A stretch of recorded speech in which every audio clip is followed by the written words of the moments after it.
Hey, what's up everyone? Nick here with The Last Coat. Today's video I want to discuss doing a maintenance wash professionally to make money. So a lot of people don't really understand the exact steps and what is entailed in doing a maintenance wash. So I wanted to break it down relatively quickly.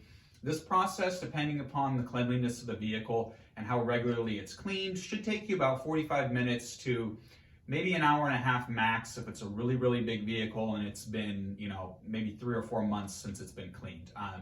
So overall though, this process should get you down to about 45 minutes as one person to fully do a maintenance wash on a car professionally. So let's get right at it, get this Mercedes outside here and get the party started.